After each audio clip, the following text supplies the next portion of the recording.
దేశ రాజధానిలో కాంగ్రెస్ జెండా ఎగరటం ఖాయమని తెలంగాణ ముఖ్యమంత్రి రేవంత్ రెడ్డి ధీమా వ్యక్తం చేశారు. కాంగ్రెస్ పార్టీ 139వ ఆవిర్భావ దినోత్సవం సందర్భంగా నాగ్పూర్లో ఏర్పాటు చేసిన సభలో పాల్గొన్న సీఎం భాజపాపై తీవ్ర విమర్శలు చేశారు. తెలంగాణలో ఇంటర్ వార్షిక పరీక్షల షెడ్యూల్ విడుదలైంది. వచ్చే ఏడాది ఫిబ్రవరి 28 నుంచి మార్చి 19 వరకు ప్రథమ, ద్వితీయ ఇంటర్ పరీక్షలు నిర్వహించనున్నట్లు అధికారులు వెల్లడించారు. ఈ మేరకు ఇంటర్ బోర్డు అధికారులు గురువారం పూర్తి షెడ్యూల్ విడుదల చేశారు. రోజు ఉదయం 9 గంటల నుంచి మధ్యాహ్నం 12 గంటల వరకు పరీక్షలు జరుగుతాయని తెలిపారు.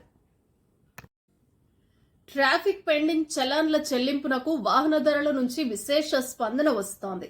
ఇప్పటి వరకు తెలంగాణ రాష్ట్ర వ్యాప్తంగా 9.61 లక్షల చలాన్ల చెల్లింపులతో 8.44 కోట్ల ఆదాయం లభించిందని రవాణా శాఖ వర్గాలు వెల్లడించాయి.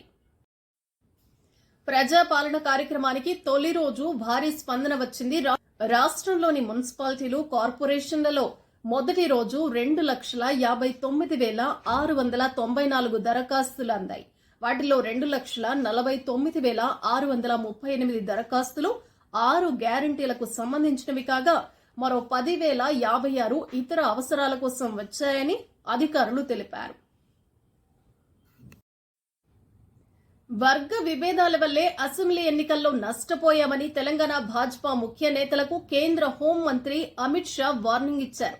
విభేదాలు లేకుండా కలిసి పనిచేయాలని ఆదేశించారు. గురువారం రాష్ట్ర పర్యటనకు విచ్చేసిన అమిత్ షా హైదరాబాద్లోని నోవాటెల్లో పార్టీ ముఖ్య నేతలతో సమావేశమయ్యారు.